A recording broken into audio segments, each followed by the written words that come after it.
안녕하세요. 유재진입니다.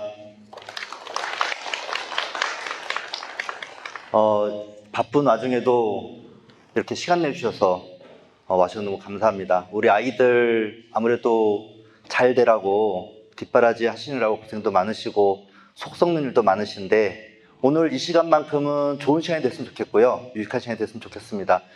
본인들 중에는 학력고사 시대도 계시죠? 그쵸?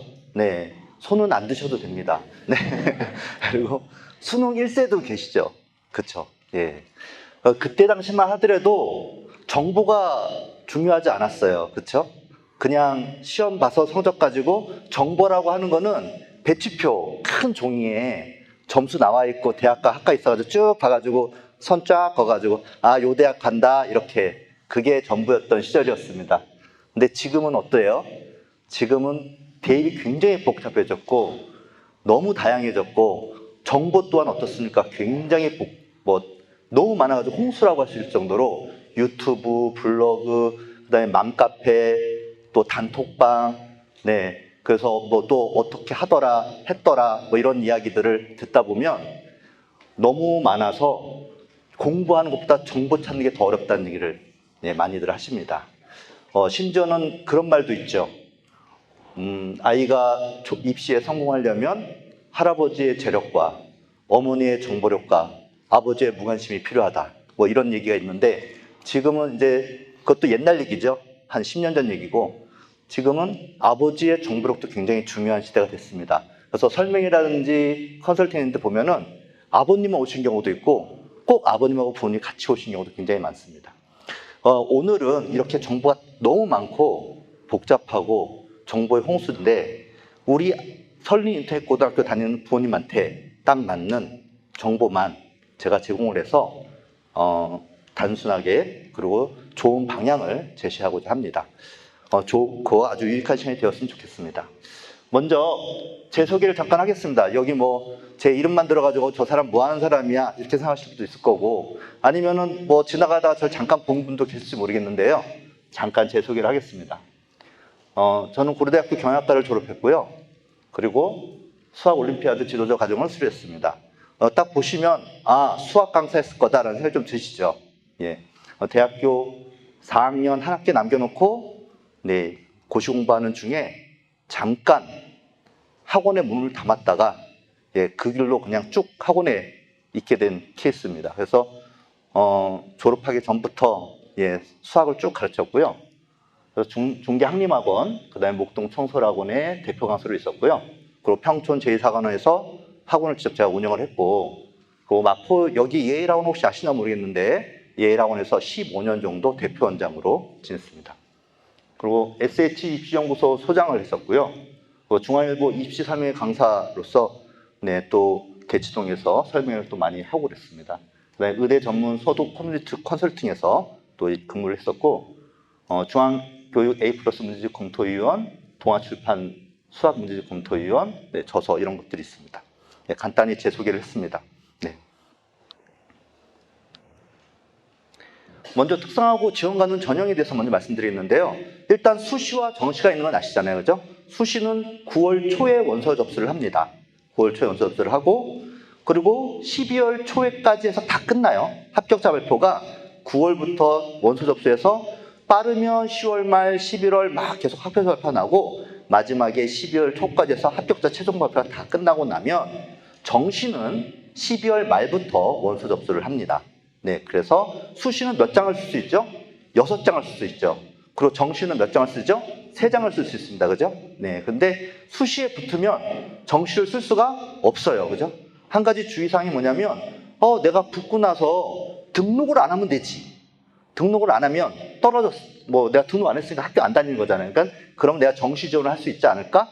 라고 생각을 하시는데, 수시는 그러니까는 등록 여부에 관계하지 않고 합격을 하면 무조건 정시 지원을 할 수가 없습니다. 만약에 정시 지원에서 붙어서 학교를 다니게 될 경우에 나중에 그게 밝혀지면 다 취소가 돼버려요. 입학 취소가. 그래서 예전에 처음 이게 시작됐을 때 그걸 잘 모르고 했다가 홍익대학교 4학년 아이가 그게 나중에 밝혀져서 취소가 된 경우가 있었습니다. 그러니까 옛날 처음에 초창기 시작할 때, 예, 그래서 그런 거 유념하셔서 수시는 어떻게 써야 되느냐? 신중하게 써야 되고, 정시에 갈 수 있는 학교선보다 너무 낮췄었을 경우에는 수시 납치라는 게 생길 수 있겠죠. 올해 같은 경우에도 세화고등학교에서 만점자가 2명 나왔잖아요. 수능 만점자가. 한 명은 재수생이고 한 명은 재학생인데, 그 재학생 학생이 수시에서 학생부 교과 추천 전형으로 고대 의대에 붙었어요. 근데 수능을 만점 받았단 말이에요. 그러니까 서울대를 갈 수 있었는데 수시에 붙어버려가지고 서울대를 못 가는 상황이 됐습니다. 그럴 경우는 보통 어떻게 합니까? 다시 또 재수를 해요, 아이들이. 예, 근데 그 다음에 또 만점을 받을 수 있다는 보장은 또 없잖아요. 그래서 전략을 점수로, 예전에 단순히 점수만 가는 지금 시절이 아니고 그런 전략이라든지 입시 계획이라는 이런 것들을 잘 짜서 준비를 해야 된다. 특성화고 같은 경우에는 수시에서 일반 전형과 정시에서도 일반 전형이 있습니다. 일반 전형은 뭐냐면 모든 학생들이 다 지원할 수 있는 거예요. 특성화고뿐만 아니라 일반고 학생들, 그 다음에 영재고 학생들, 과고 아이들, 외고 아이들 다 지원할 수 있는 게 일반 전형이죠. 그리고 그 전형에서는 학생부 교과 전형, 그러니까 교과 등급이죠. 등급으로 뽑는 전형이고, 학생부 종합 전형은 등급뿐만 아니라 학생부에 있는 모든 내용을 다 보죠. 출결부터 해가지고 기록된 모든 사항들을 다 보는 게 학생부 종합 전형입니다. 그리고 이제 논술은 대학별 고사죠. 대학교에서 자체적으로 시험 보는 거고, 그 다음에 실기 실적 전형은 이제 예체능이나 특기자 전형이 있습니다. 국민대 같은 경우는 소프트웨어 쪽으로 특기자 전형이 있죠. 그래서 입상을 했을 경우에는 국민대 특기자 전형으로 갈 수가 있습니다. 그래서 실기 실적 전형이 있다. 그 다음에 고려대학교 세종 캠퍼스도 실기 실적 전형이 있죠. 특성화고 아이들이 많이 지원하는 전형입니다.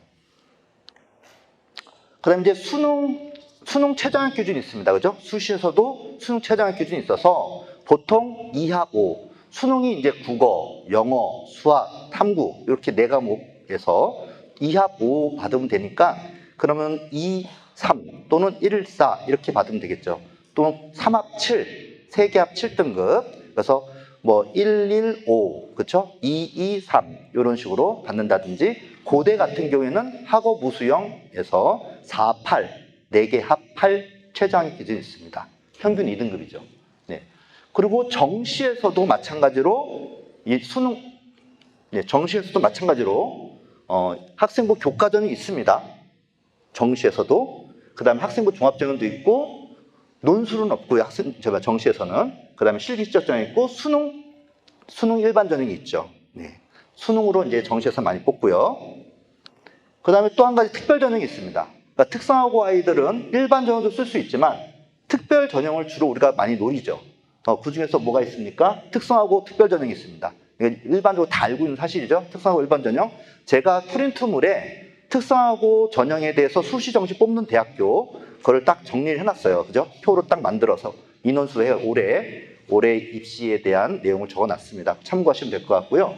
또 뭐가 있냐면 사회통합 전형이 있습니다. 사회통합 전형은 뭐냐면 한부모 자녀라든지 또는 이제 기초생활자라든지 또는 국가유공자 자녀라든지 서해 5도에 사는 아이들 농어촌 전형, 또는 장애인 특별 전형, 이런 아이들이 다 같이 들어오는 전형이에요.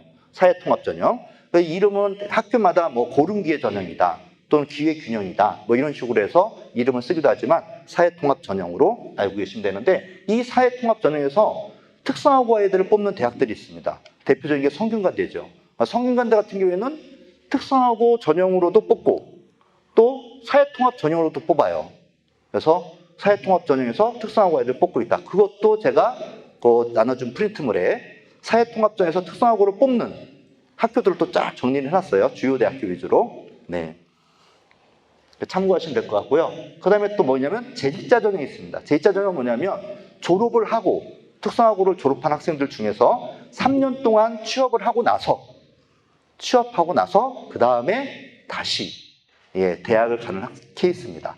그러니까는 특성화고를 졸업하고 바로 대학을 가는 게 아니고 취업을 3년 동안 의무적으로 하고 그러고 나서 취업한 상태에서 지원하는 거, 재직자 전형. 그래서 재직자 전형을 뽑는 대학은 어디 있느냐? 고려대학교 대표적으로 고려대, 한양대, 서강대, 성균관대, 경희대, 홍익대, 한양대 거의 웬만한 대학교는 다 있습니다.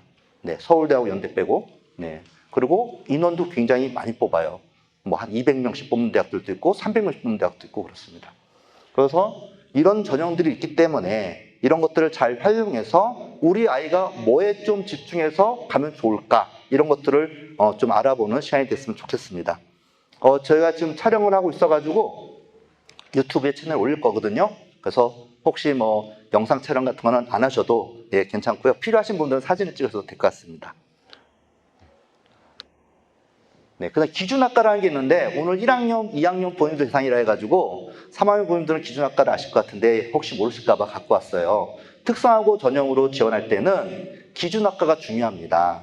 그러니까 자기의 기준학과랑 맞는 학과만 지원할 수가 있어요. 그래서 내가 지금 소프트웨어 학과인데 우리 소프트웨어 학과의 기준학과가 뭔지, 그리고 내가 지원하고자 하는 대학의 학과에서 기준학과를 뭘 요구하는지 그거를 확인하셔서 지원을 하셔야 됩니다. 기준학과라는 게 뭐냐? 특성화 고등학교에서 이수한 학과와 대학 지원 모집 단위가 일치한지를 확인하기 위해 각 대학의 모집 단위 전공별로 제시한 학과를 기준학과라고 합니다. 성균관대를 예를 한번 들어보겠습니다. 성균관대. 혹시 사진을 찍으실 거면 얘기해 주시면 제가 잠시 기다렸다가 뭐 찍으실 때는 뭐 저를 같이 찍어도 되고요.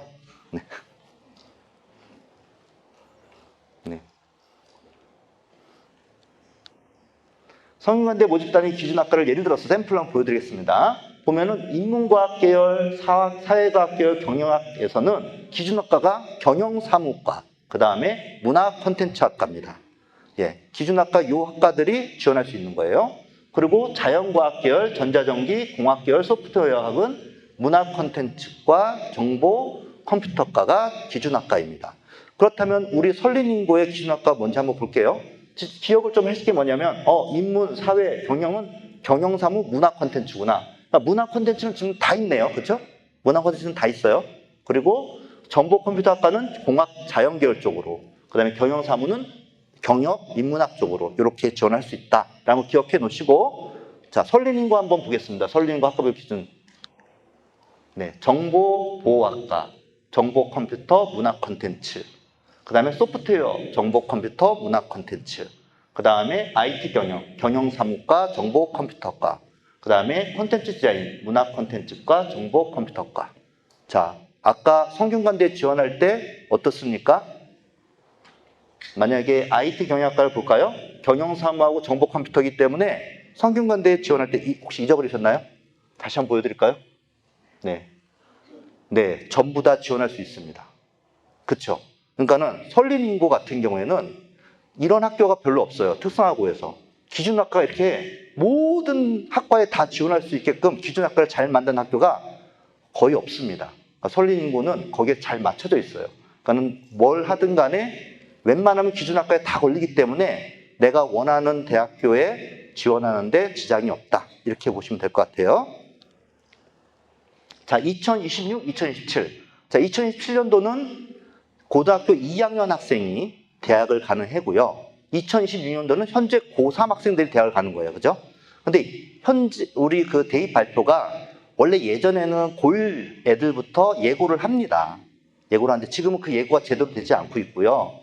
언제 또 바뀌는 7월 달이 확정 날이거든요. 고3 확정하는 해. 그러니까 올해 같은 경우 2026학년 내년 대입하는 고3 아이들 입시가 7월에 확정이 돼요.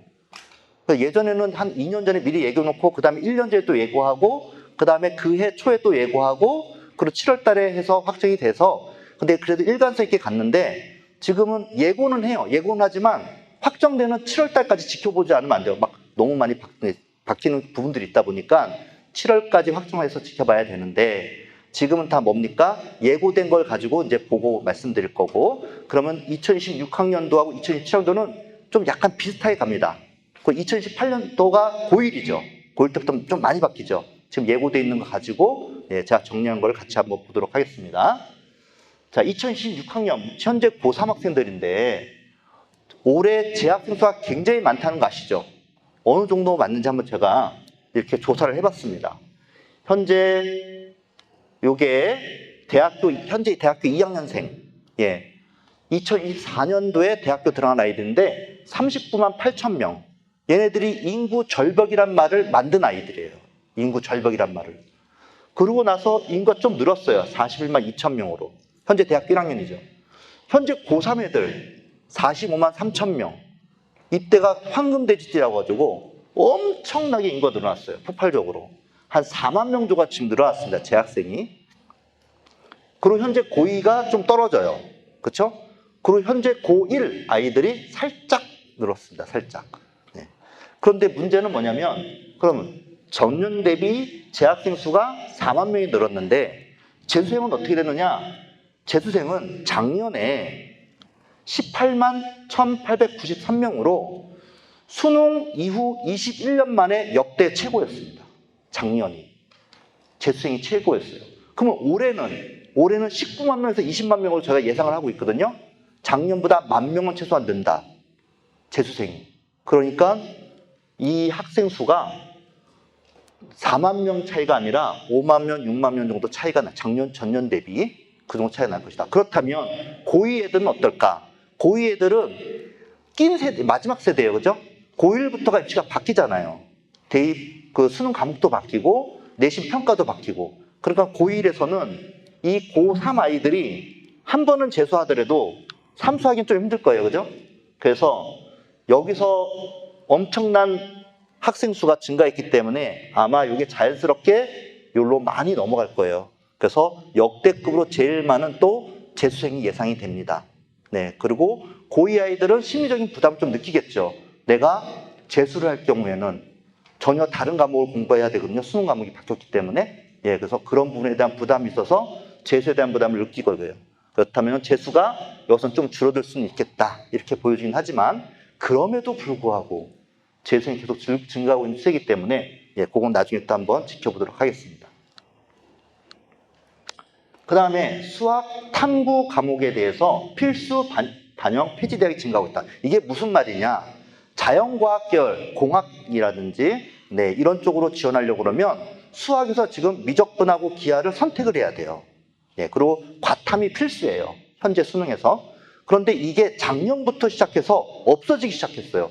즉 미적분하고 기하를 선택하지 않아도 확률 통계만 봐도 자연계열이나 공대, 심지어는 의대도 지원할 수 있습니다. 그리고 사탐만 봐도 돼요. 과탐 안 봐도 돼요. 그런 대학들이 작년부터 증가하기 시작했는데 제가 정리해 봤습니다. 2026학년 계열별 수능 응시 지정 과목 폐지한 대학이 올해죠. 올해 고려대, 시립대, 홍대가 폐지했는데 작년에 연대, 성대, 네, 성균관대, 한양대, 중대, 경희대, 이대, 견대, 중대 다 폐지했어요. 그래서 어디만 남았냐? 서울대만 남았어요. 그러니까는 이건 고등학교 2학년 애들에 해당되는 거겠죠? 서울대만 자연과학 계열 갈 때 미적분하고 과탐이 필수고 나머지 주요 대학교, 우리가 말하는 상위 15개 대학교, 상위 15개 대학교가 상위 10%가 가는 대학교거든요. 네, 그 대학교에서는 이젠 지정 과목이 없었다. 자, 그래서 작년 같은 경우 어떤 했었냐면 저희 컨설팅한 애들 중에는 이화 외고에서 이화 약대 2명이 합격했어요. 그러니까 약대도 가고 의대도 가고 이제 그럴 수 있다는 거죠. 예. 그래서 고등학교 입시를 잠깐 말씀드리면 자사고의 경쟁률이 떨어졌고 외고의 경쟁률이 증가하고 있다. 예. 왜냐하면 인문계열에서도 자연계열 가는데 전혀 어려움이 없다. 예. 이렇게 보시면 돼요. 이게 근데 왜 이런 일이 생기느냐? 2028년도부터 입시가 바뀌죠. 그때 통합과 통합사회 이런 식으로 해서 인문학 통합으로 가다 보니까 지금부터 빌드업을 하기 시작한 겁니다. 네. 자, 그 다음에 수능 최저학력 기준이 올해 완화됐는데 아마 내년에도 이런 기조가 갈 가능성이 있습니다. 네, 최저학력 기준이 고대 같은 경우에 지금 탐구 2과목 평균이었는데 탐구 1과목으로 아까 제가 4합 8이다 그랬죠. 고대가. 네, 수시에서 4개 합 8인데 그 4개 합 8일 때 탐구가 반드시 들어갔는데요. 탐구 2과목 평균이었는데 1과목만 반영을 하는 걸로 바뀌었어요, 올해. 그리고 논술에서 경영대학교가 작년에 4합 5면은 굉장히 높은 거거든요. 그런데 그거를 4합 8로 이제 바뀌었고요. 시립대가 3합 7, 3합 8로. 예, 그 다음에 학생부 종합전형 2에서 수능 최저학력 기준을 없애버렸습니다. 이건 뭐냐면 시립대가 학생부 종합전형이 2개예요. 하나는 면접 전형이 있는 종합전형 1. 종합전형 2는 서류 전형입니다. 면접이 없는. 근데 면접 전형에서는 수능 최저가 없었거든요. 근데 그리고 서류 전형에서만 수능 최저가 있었는데 올해부터는 수능 최저 기준을 다 없애버린 거예요. 그래서 수시에서 학생부 종합전형에 시립 때는 최저학 기준이 없다. 이렇게 보시면 되고 숙대 같은 경우에도 2합 5에서 2합 6으로 네, 기타 대학들도 마찬가지로 국민대도 교과전형에서 2합 5였는데 2합 6으로 이런 식으로 해서 최저를 좀 완화시켰습니다. 자, 그리고 정시에서 학생부 반영이 증가하고 있다. 자, 정시는 대부분 다 수능 위주로 평가를 했습니다. 수능 성적만 봤어요. 그랬는데 이상하게 2023년도부터 서울대가 학생부를 반영하더니만 2024년도에 고대가 또 학생부를 반영합니다. 정시에서. 예. 그런데 올해 연세대학교, 성균관대, 부산대, 한양대가 수능에서도 학생부를 반영을 합니다. 자, 왜 이런 일이 생기느냐? 이게 2018년도하고 연관이 있어요. 2018년. 뒤에 가면 아, 이래서 이렇구나 이해가 되실 건데 2017년도부터 지금 한번 말씀드리면 고2 아이들은 지금 중대와 동대가 정시에서도 학생부를 반영한다. 자, 이런 기조로 간다는 얘기는 2018년도는 어떻게 2018학년도 현재 고1 아이들 정시에서 학생부를 반영하는 대학들이 더 많이 늘어날 것이다. 근데 그럴 수밖에 없는 구조입니다. 현재. 뒤에 가면 말씀해 드릴게요. 네. 그 얘기는 뭐냐? 수능으로 내가 올인해서 가겠다? 내가 그 학교 생활하다가 성적이 잘 안 나와. 학교 생활이 너무 힘들어. 그래서 나 그러면 수능 파이터 돼야지. 그 학교에서 맨날 뭐예요? 교과 시험 같은 거 다 때려치우고 수능 공부만 열심히 해서는 이제는 안 된다. 네. 왜냐하면 정시에서도 학생부를 봐서 네가 이 학과를 들어오기 위한 교과목을 제대로 확인했니? 잘 들었니? 학교 생활은 충실했니? 열심히 했니? 모든 교과에 대해서 고르게 성적이 또 학업 역량이 나타났니? 라는 거를 본다는 얘기입니다. 네, 그래서 정시까지도 학생부가 중요했기 때문에 학생부를 잘 관리해야 되는 게 고1 학생들한테 굉장히 중요한 사항이 되었습니다. 2027학년도에 자, 현재 고2 애들이죠. 자, 수시 교과 전형에서 학생부 정성평가가 강화되기 시작했습니다. 이게 뭐지? 잠깐만요. 아까 제가 수시 지원할 때 학생부 교과 전형이 있고 학생부 종합 전형이 있었어요. 그죠? 교과 전형은 교과 등급만 보는 거예요. 성적만 딱 봐가지고 뽑는 건데 근데 교과만 보는 게 아니라 뭐도 봐요? 이제 정성평가, 학생부에 있는 세분력 특기사항, 세특이라든지 또 교과 선택이라든지 너가 전공 과목에 대해서 얼마나 노력을 했는지에 대한 내용도 수시 교과전형에서 본다는 얘기입니다. 학생부 종합전형에서만 보는 게 아니고 그렇죠? 비율의 차이예요. 비율의 차이. 교과를 70%, 서류를 30% 보느냐 이런 차이지 교과 100%만 보는 대학들이 어디만 있습니까? 지방대만 있다. 이제 서울 주요 대학교에서는 교과 전형에서조차도 학생부 종합 전형처럼 내용을 본다. 이게 지금 증가되고 있다. 예, 그 얘기인데요. 보시면 2026학년 올해 교과 플러스 서류를 반영한 대학들이 어때요? 건대, 경희대, 고대, 동국대, 성대, 한양대, 경북대, 부산대, 시립대, 한동대 다 좋은 학교들. 네. 그리고 교과에 2027년도에 교과 서류를 반영했다고 미리 발표한 학교가 시립대가 올해 서류 10%를 반영했는데 20% 확대를 합니다. 예, 그리고 숙명여대가 서류 30%를 반영하겠다라고 예고를 했어요. 네. 그러니까 2018년도는 어떻습니까? 이게 더 확대된다. 그러면 정시뿐만 아니라 정시 수능 전형에서도 학생부를 보고, 그렇죠? 그리고 교과 전형에서조차도 학생부 내용을 보겠다는 거예요. 그렇죠? 학생부 종합 전형을 준비하는 게 굉장히 중요해졌다. 왜냐하면 교과를 전할 때도 그렇고 또 뭡니까? 정시를 전할 때도 그렇고. 예. 2028학년도 들어가시는 분들은 이걸 좀 잘 기억해 주셔야 할 것 같아요. 그래서 단순히 성적이 높은 애들, 공부만 잘하는 애들 뽑겠다는 게 아니라 학교 생활 열심히 하고 전공에 관련된 활동들을 열심히 하고 또 내가 가고자 하는 진로, 그러니까 학과에 대한 것들을 잘 알아봐서 관련된 교과목을 선택하고, 그렇죠? 관련된 활동을 하고, 탐구 활동을 하고 이런 내용들이 중요해졌다는 겁니다. 네. 자, 넘어가겠습니다. 자, 그러면 현재 고1 아이들에 대한 대입전이 어떻게 되느냐? 고교 학점제는 많이 드셨죠? 네, 학점제라는 게 도대체 뭐냐면 학점을 이수해야지 졸업을 할 수 있다는 겁니다. 즉 지금은 뭐냐면 학교에 수업하는 수업 일수만 채우면 졸업을 할 수 있었어요. 근데 지금부터는 뭐냐면 현재 고1 애들부터는 수업 일수도 중요하고요. 수업 일수가 3분의 1 이상은 출석을 해야 되기 때문에 그리고 또 뭐가 중요해요? 학점을 이수해야 돼요. 그래서 학점이 이수되지 않으면 졸업을 할 수가 없는 그런 상황이 됐죠. 그리고 시간이 현행 204단위는 3년 동안에 배워야 될 시간인데요. 한 단위가 50분짜리 1시간입니다. 그런데 192학점, 1학점이 50분짜리 1시간을 말하는 거예요. 1학점이. 그래서 수업 시수가 줄어들었다. 이렇게 보시면 되고요. 선택 과목, 일반, 진로, 융합 이런 것들이 신설되고 재구조화됐다. 선택 과목이 굉장히 다양해졌습니다. 물론 이제 특성화고에서는 일반고처럼 다양하진 않을 수 있죠. 자기 전공에 해당할 과목들만 주로 들을 거니까. 네, 수학 교과에서 행렬과 연산이 들어왔습니다. 부모님 세대에서는 수학에서 행렬과 연산이 있었어요. 그렇죠? 근데 현재 교육 과정에서는 행렬과 연산이 빠졌습니다. 아예 빠져버렸는데 다시 들어옵니다. 2028년도 대입 현재 고등학교 1학년 수학에 행렬과 연산이 들어왔습니다. 그다음에 내신의 평가가 변형됐는데 9등급제에서 5등급제로 바뀌었죠. 지금 2학년까지는 9등급제예요. 제가 이렇게 정리를 좀 했습니다.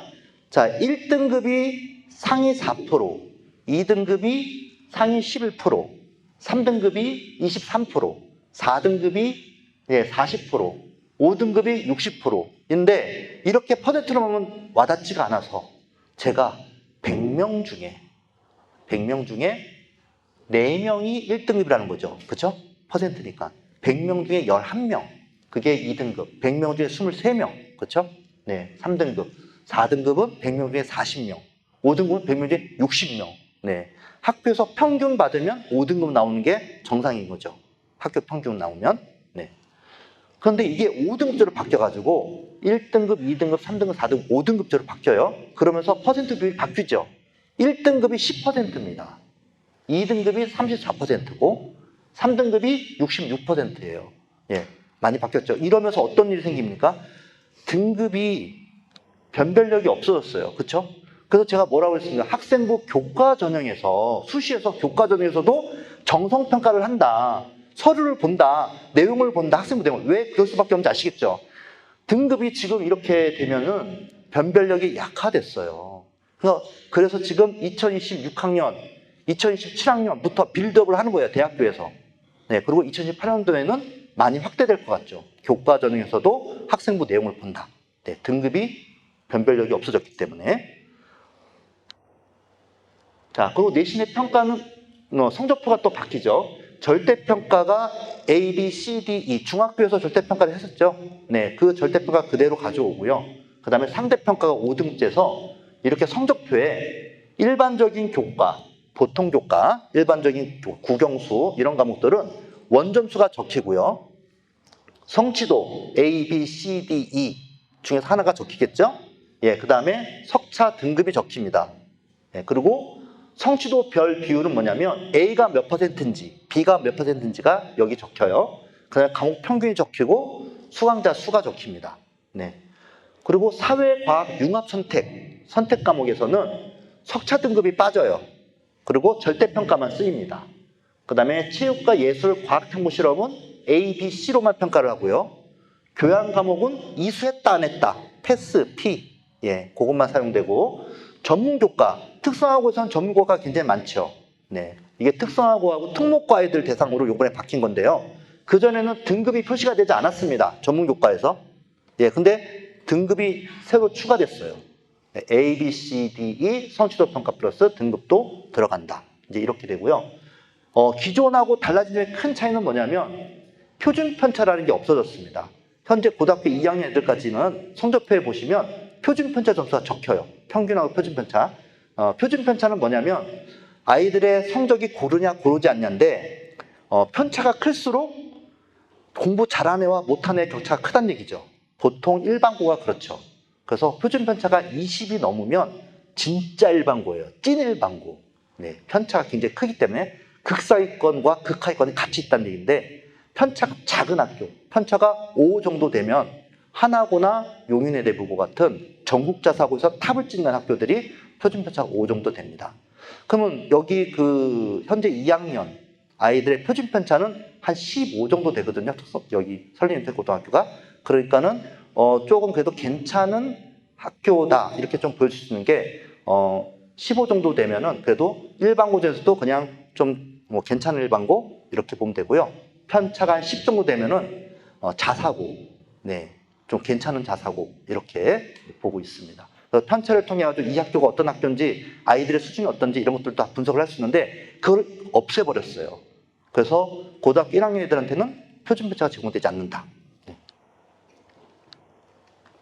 내신의 평가가 오지선다형을 가급적이면 내지 말라. 그리고 논술, 서술형으로 문제를 내라 라고 하는데 사실은 이게 굉장히 어려운 일이에요. 그래서 이게 적용되기까지는 시간이 좀 걸릴 거다. 당장 고등학교 1학년 애들한테 학교 내신에서 논술, 서술형을 많이 낼 수는 없을 것이다. 이렇게 제가 보고 있습니다.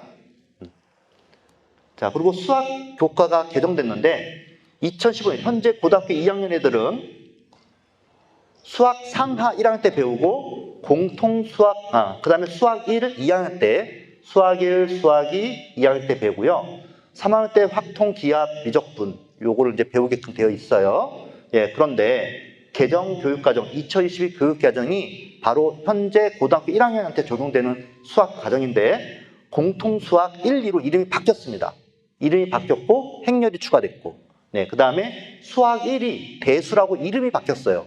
대수라고. 수학 2가 미적분 1으로 바뀌었고요. 확률통계 그대로 확률통계고 기하 미적분이 심화수학으로 해서 기하 미적분 2 이렇게 이름이 바뀌었다. 네, 그리고 제가 이렇게 빨간색 친 게 뭐냐면 이게 수능 범위예요. 전에는 수능 범위가 수원, 수투가 공통 과목이고 확통, 기하, 미적분 중에서 선택이었거든요. 그런데 고등학교 1학년 애들부터는 선택 과목이 없어졌습니다. 다 똑같이 대수, 미적분, 확률통계만 봐요. 자, 그렇다면 공대를 가는 데 있어서 설린인터고등학교도 고3 때 미적분을 배우거든요. 특성화고에서 미적분 교과가 깔려있는 학교가 없어요. 그래서 딱 보는 순간 어떤 학교인 줄 알아요? 특성화고 중에서도 공부 잘하는 학교라는 걸 딱 알 수 있겠죠. 교과목을 딱 보는 순간. 그렇죠? 아무튼 미적분이 있는 특성화고인데 미적분을 선택하지 않아도 공대를 갈 수 있다는 얘기잖아요. 지금 이게 아예 수능에서 빠졌거든요. 수능에서 미적분을 출제하지 않습니다. 그러면 미적분하고 기하를 굳이 하지 않아도 내가 공대를 갈 수 있구나. 그렇죠? 그럼 미적분을 애들이 교과목을 선택하지 않을 가능성이 높겠죠. 그렇죠? 예, 그래서 수능 정시에서 뭘 본다는 얘기입니까? 학생부를 본다는 얘기예요. 네가 공대를 오려고 했는데 그럼 학교에서 미적분 들었어? 기하 들었어? 이걸 보겠다는 거죠. 그래서 정시에서도 학생부 반영이 증가하고 있다. 이 얘기예요. 자, 수능 과목을 좀 비교해 보겠습니다. 2026, 2027 현재 고등학교 2학년 애들까지 수능 과목이 국어는 독서 문학이 공통 과목이고요. 화작과 언매 중에 하나 선택입니다. 네, 그리고 수원, 수투가 공통이고 학통, 미적, 기하 벡터 중에 선택이었어요. 그 다음에 사탐은 총 9과목 중에서 2과목 선택입니다. 그리고 과탐은 8과목 중에서 2과목 선택이었어요. 그리고 직업탐구라 해서 특성화고 애들이 선택하는 탐구 과목이죠. 성공하는 직업생활이 공통 과목이었고 나머지 농업기초, 공업일반, 상업경제, 인간가별달, 수사내용 이런 것들이 또 선택 과목이었어요. 그래서 소프트웨어라든지 정보보호학과 같은 경우에는 주로 공업일반을 선택을 했고 IT라든지 콘텐츠 애들은 보통 상업경제를 선택을 했고 이렇게 선택을 했어요. 수능 과목에서. 그런데 이게 다 2028년도부터 어떻게 돼요? 공통 과목으로 다 바뀝니다. 그래서 국어는 모든 과목이 다 들어가 있어요. 그리고 수학 같은 경우에는 수원, 수투, 그렇죠? 그 다음에 확률 통계만 들어가 있고 미적, 기하 이런 것들 다 빠졌다.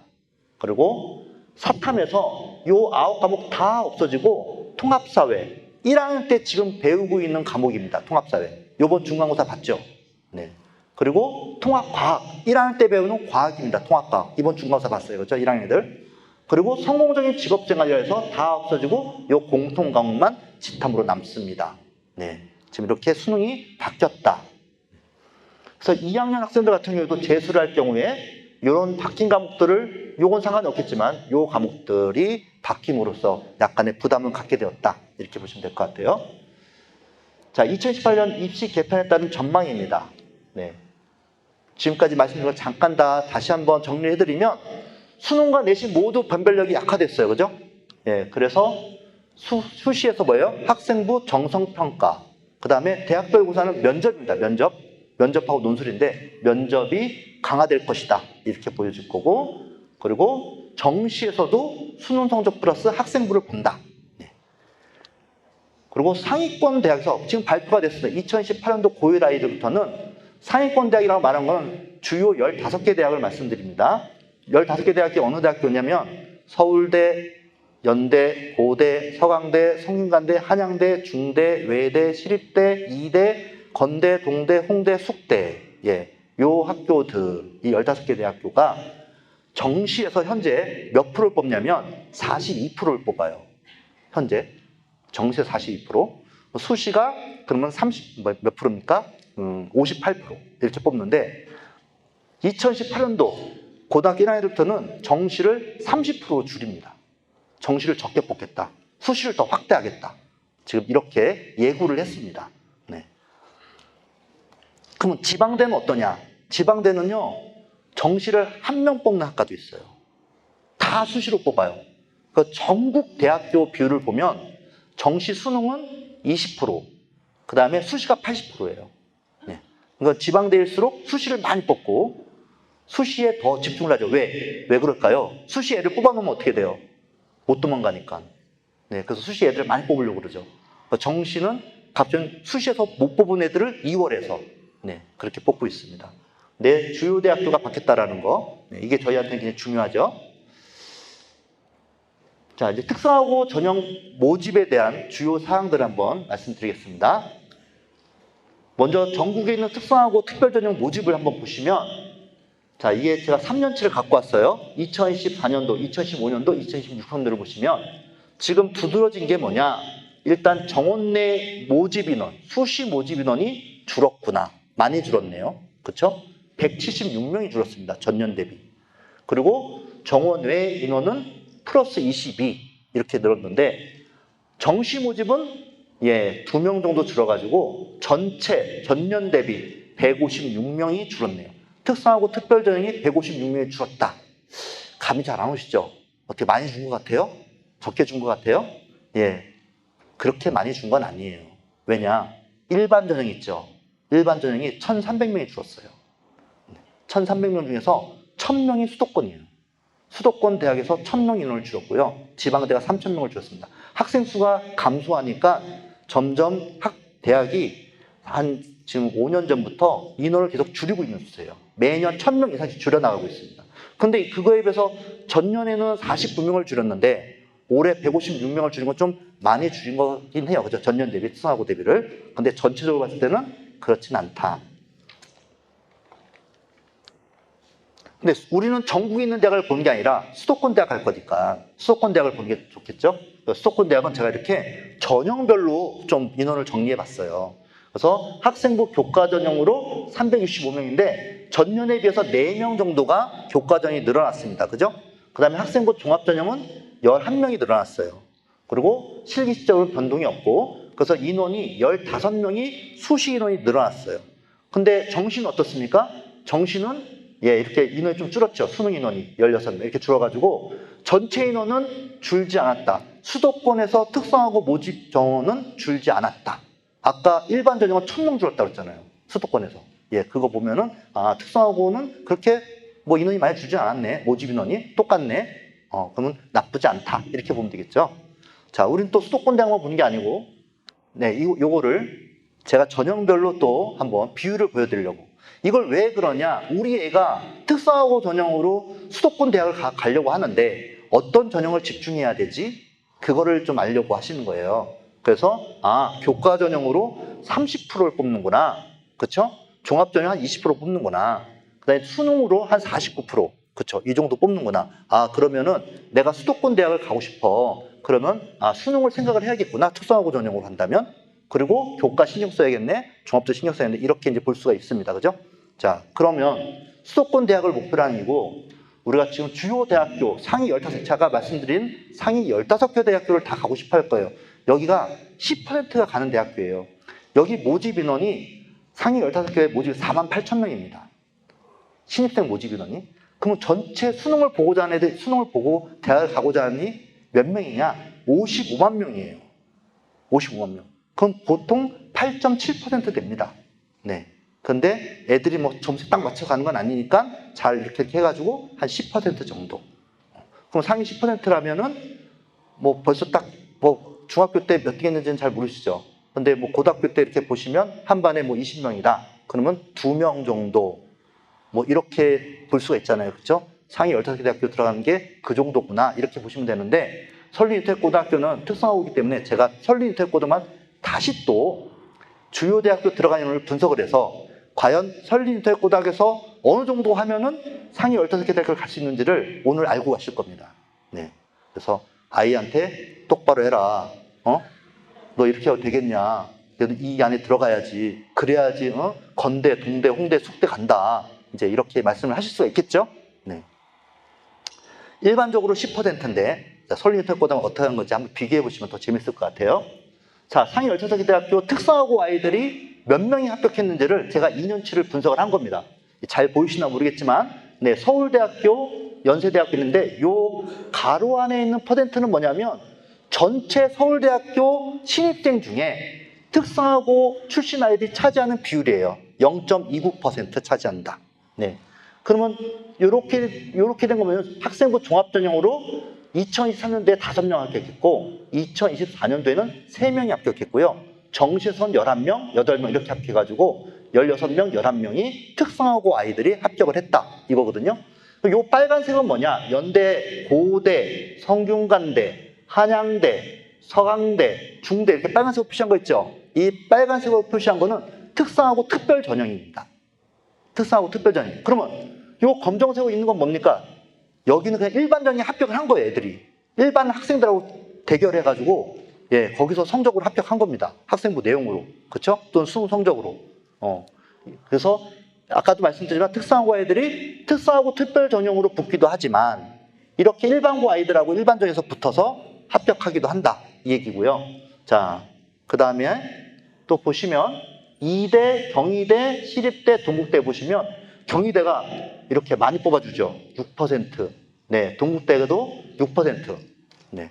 그리고 특이한 거 한번 보여드릴게요. 잠깐만. 여기 교과 전형이 검정색이에요. 그죠? 그러면 일반 전형입니다. 일반 전형에도 불구하고 18명, 23명이 합격을 했다. 교과 전형에서. 경희대는 교과 전형에서 특성화고 아이들이 지원할 수가 있는 대학교예요. 교과 전형으로. 그 대신 수능 체제를 맞춰야 돼요. 2하보. 2하보를 맞추는데 직탐을 데려갈 수는 없어요. 국영수만 가지고 맞춰야 돼요. 아니면 과탐이나 사탐을 해야 돼요. 그래서 2하보의 최저를 마치고 교과전형으로 지원해서 합격하는 아이들이 매년 한 18명, 23명 정도가 있다라는 거예요. 요건 뭡니까? 이거는 특성화고 전형이죠. 특성화고 전형 수능으로 해서 특성화고 전형으로 들어왔다. 이렇게. 꽤 많이 뽑죠. 70명씩 뽑아주니까. 그 다음에 외대, 홍대, 건대, 숙대까지 이렇게 자 정리를 했는데 자, 네. 감사합니다.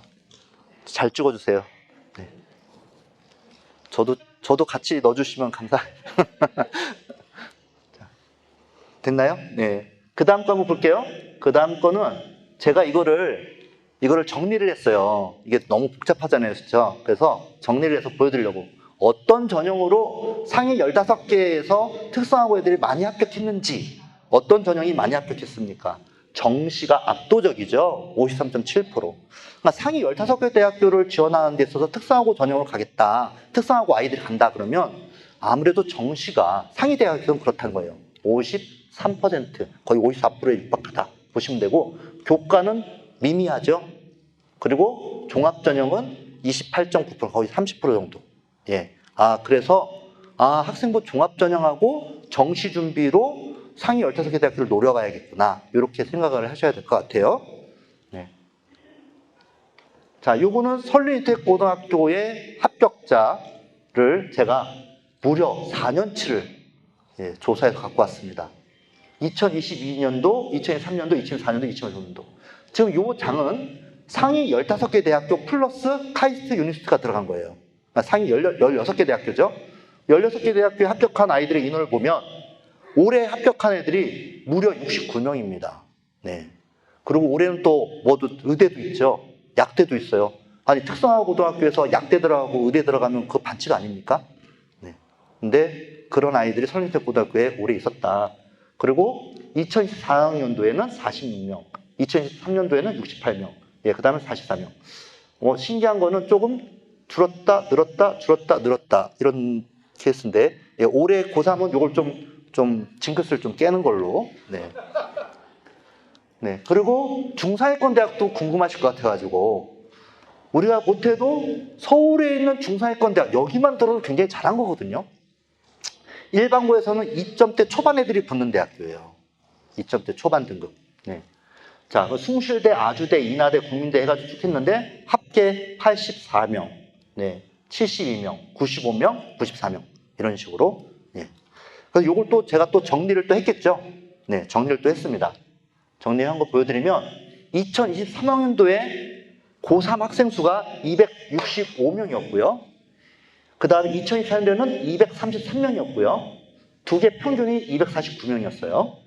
근데 서울대학교를 비롯해서 상위 15개 합격한 인원이 68명, 46명, 전체 25.7%, 여기 19.7%, 2년 평균이 22.9%. 자, 그러면은 여기는 현재 9등급제입니다. 9등급제에서 혹시 22.9%면은 몇 등급인지 혹시 아시는 분이 계실까요? 맞히는 분에게는 소정의 상품이 지급됩니다.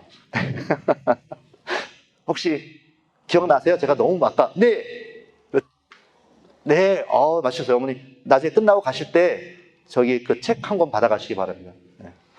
네, 제가 뒤에 그 추첨 시간이 있어요. 그 책을 제가 몇 권 갖고 왔는데 이 책은 합격으로 가는 길 해가지고 상위 15개 대학교에 대한 그 합격자 등급, 교과, 종합, 그다음에 수능 몇 점인지 쫙 정리를 다 과학별로 다 정리했고요. 학생부 종합정에서 어느 학교를 얼마나 뽑는지, 고교별 유형, 그다음에 학생부 조에서 뭘 보는지에 대해서 15개 대학교를 다 분석한 자료인데 특성화고 특별전형은 들어가 있지는 않습니다. 그런데 특성화고 전형 같은 경우는 거기에 적혀있는 등급에 플러스 1등급 하시면 돼요. 플러스 1등급. 그러니까 2.0이 합격했다 그러면 3.0 정도 합격하겠구나 이렇게 보시면 되고, 또 한 가지 중요한 거는 그 뒤에 학과별로 뭐 컴퓨터공학과다 또는 소프트웨어학과다 이런 학과에서 어떤 탐구를 했던 애들이 합격을 했는지 탐구 주제가 다 정리가 되어 있어요. 과별로. 그리고 본 책들, 탐구 책들. 예, 그래서 아마 그게 아마 학생부 준비하시는데 도움이 될 것 같아서 갖고 왔으니까 무료로 드리려고 선물을 갖고 왔습니다. 그래서 어머니 꼭 뒤에 가셔서 네, 제가 맞췄다. 3등급이다. 네, 그거 말씀해 주세요. 네, 그리고 추첨으로 또 한 5분 정도 드리겠습니다. 3등급입니다. 그러니까 현재 고등학교 2학년 아이들, 네, 이 아이들은 내가 3등급 정도면 어딜 갈 수 있을 거라고 생각돼요? 상위 15개 대학교, 그쵸? 그래서 물론 뭐가 있어야 돼요? 학생부 내용도 잘 돼 있어야겠죠? 그렇죠. 수능 등급에서 마찬가지로 한 3.0 정도, 내신도 한 3.0 정도, 요 정도 선이면 상위 15개 대학교에 서울인테고등학교 아이들은 합격할 가능성이 있다. 이렇게 보시면 돼요. 통계적으로 말씀드리는 겁니다. 예, 그리고 4년제 합격 인원을 보니까 110명, 112명, 111명에서 41%, 48%, 44%. 예, 거의 일반고에서 잘하는 학교들이 붙는 진학률입니다. 네. 그러니까 44.6%면은 몇 등급일까요? 네, 한 분 더 드릴까요? 혹시 기억나세요? 몇 등급인지? 네, 맞추셨습니다. 5등급. 네, 나가서 꼭 말씀해 주십시오. 내가 5등급 맞췄다. 네, 그래서 두 분께 선물 드리도록 하겠습니다. 5등급이 5등급. 그러니까 5등급 정도면은 4년제 대학교인데 이 4년제 대학교가 어디 대학교냐? 지방대를 제가 보니까 서울인테고등학교는 이름 없는 지방대 안 가요. 네. 보통 아이들이 간다 하도 지방 거점대학교, 국립대학교 또는 경기권에 있는 대학교들을 갑니다. 그래서 보통 이 아이들이 수도권 대학교, 그렇죠? 그 다음에 지방 거점대학교 뭐 이 정도 선에서 합격을 한다 이렇게 보시면 돼요. 네. 그러면 우리 애는 요번에 시험 봤는데 6, 7인데 어떡하지? 뭐 이런 분들이 계실 거예요, 그죠? 끝났네. 끝났네, 정시도 끝났고 뭐 다 끝났네 이게 아니라 여긴 또 뭐가 있습니까? 실기 실적 전형이 있어요, 그죠? 실기적 전형 해가지고 국민대라든지 고려대 세종이라든지 이런 특기자 전형으로 지원이 가능하고요. 그 다음에 또 제가 학교가 또 하나 있는데 숭실대학교도 있네요. 숭실대학교도 있고 예, 그런 학교들이 있고요. 특기자 전형 뽑는 학교들. 또 한 가지는 또 재직자 전형이 있죠. 그래서 3년 취업하고 나서 지원하는 건데 보통 재직자 전형은 수능을 보지 않습니다. 그냥 학생부만 가지고 면접 보고 합격하는 거예요. 예. 근데 그 아이들의 등급대가 보통 6, 7 이런 등급들이 굉장히 많아요. 예. 그래서 그런 것들을 또 생각하셔도 될 것 같습니다. 자, 세특 만들기 노하우를 잠깐 말씀드린다면 일단은 내가 가고자 하는 대학과 학과를 좀 정해놔야 돼요. 대학마다 반영하는 게 좀 다르고 아이들을 보고자 하는 게 좀 다르기 때문에 내가 지원 가능한 대학이 어딘지, 내가 목표 가능한 대학이 어딘지, 그냥 무조건 다 서울대라고 하지 말고, 네, 그 가능한 대학교가 어딘지를 좀 봐야 될 것 같고, 학과도 그죠? 한 몇 개 정도 유사학과들을 찾아놓을 필요가 있습니다.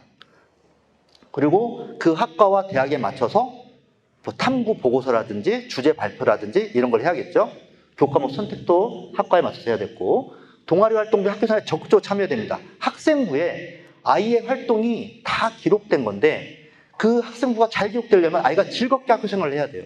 학교에 와서 재밌게 즐겁게 해야지 그 내용들이 그대로 반영이 될 거란 말이에요. 학생부가 의미가 있는 게 뭐냐면 5학기, 1학년 1학기, 1학년 2학기부터 해서 3학년 1학기까지가 수시에 들어가는데 이 5학기 동안 한 학기에 한 10과목을 애들이 들어요. 그러면 10명의 선생님이 아이를 보고 관찰한 기록이에요. 2년 6개월 동안. 한 학기에 10명이기 때문에 5학기면 한 50명 정도 50명은 아니지만 그래도 다양한 선생님들이 여러 선생님이 그 아이에 대한 탐구를 쓰신 거란 말이에요. 아이를 관찰한 내용들을. 그러면 반복되는 내용들이 있어요. 아이가 성실하다, 아이가 학업 역량이 뛰어나다, 적극적이다, 모르는 게 있으면 끝까지 나한테 와서 물어본다, 친구들을 잘 도와줘, 어려운 거 있으면 막 도와주고, 모르는 것을 가르쳐주고, 이런 내용들이 계속 반복돼서 적혀 있다는 얘기는 그 아이가 그런 아이란 얘기죠. 그래서 학생부가 굉장히 중요하다. 그래서 학교 생활을 즐겁고 성실하고 적극적으로 할 수 있도록 해야 된다. 그 다음에 전공 과목과 실수 시간에도 적극적으로 해야겠죠. 예, 어떤 아이들은 자기가 원치 않는 과에 들어오는 경우도 간혹 있는 것 같아요. 보니까 내가 소프트웨어학과 오고 싶었는데 뭐 원치 않는 학과로 배정된 경우도 있는데 예, 그렇다 하더라도 전공 과목과 실수 시간은 어떡합니까? 적극적인 자세로 임해야 된다. 정시를 준비하는 방법은 네, 기초부터 차근차근. 잠깐만요. 혹시 놓치셨나요? 저 뭐 혹시 사진 찍고 싶은데 제가 빨리 넘어갔으면 표해 주시면 예, 제가 찍을 수 있는 시간을 잠깐 드리도록 하겠습니다. 저보다 뭐 이게 더 중요하기 때문에 그렇죠? 네. 네. 자, 정시 같은 경우에는 지금 아무래도 국영수 기초가 부족한 경우가 많아요.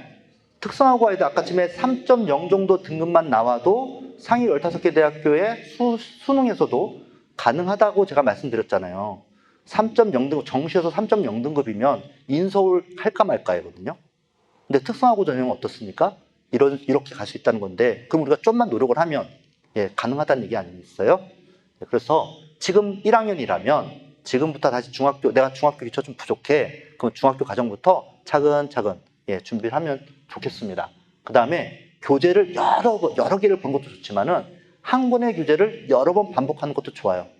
특히 기초가 부족한 학생들은 한 권의 책을 여러 번 반복하는데 처음부터 교재 푸는 게 아니고 연장에 풀고 교재에는 틀렸다 맞았다만 표시한 다음에 두 번째 볼 때는 틀린 것만 또 보고 세 번째 볼 때는 그거 또 틀린 것만 보고 이런 식으로 해서 반복을 하는 게 좋습니다. 그 다음에 아무래도 국어, 영어, 수학에 집중하는 게 좋겠죠. 네, 우리는 성공하는 직업탐구만 보기 때문에 그 다음에 학교 교과 내신 대비로 수능을 준비하는 게 맞습니다. 아이들 중에 또는 부모님 중에도 잠깐 오해하시는 경우가 있는데 정시 파이터니까 학교 생활이 뭐가 중요해? 학교 교과가 뭐가 중요해? 그렇지 않습니다. 현재 고등학교 1학년이 무슨 수능 공부를 하겠습니까? 현재 고등학교 2학년이 무슨 수능 공부를 하겠습니까? 고3이 아닌데. 그러니까 지금 배우는 과정이 수능하고 다 연계가 있어요. 그래서 지금 배우는 교과 내신 있잖아요. 거기에 충실해서 준비를 하는 게 수능 공부하는 겁니다. 아이들이 가끔 요번에 내신 문제 잘 안 나니까 기말고사 포기하고 나는 정시 파이터니까 이래가지고 어떡합니까? 정시 공부도 안 하고 내신도 말아먹고 이런 케이스들이 많아요. 그래서 정시를 준비한다 하더라도 내신에 맞춰서 준비하는 게 맞다. 자, 입시는 속력이 아니고 방향입니다. 그래서 네, 열심히 공부하는 것도 중요하지만 왜, 무엇을 어떻게 하는지가 더 중요하죠. 네, 그래서 어머니들과 아이들이 방향에 맞춰서 준비를 하셨으면 좋겠습니다. 이거는 저희 룩스 컨설팅에서 지난 14년간 합격한 학생들의 인원수고요. 네. 그리고 뭐 의대 카이스트 인원이 있는데 뭐 다른 학교들은 인원이 너무 많아가지고 명단을 다 공개하지는 못했습니다. 네. 근데 서울 경기 주요 대학에 1,480명 정도 붙었다. 네. 이렇게 보시면 되고 네. 잘 들어주셔서 너무 감사합니다.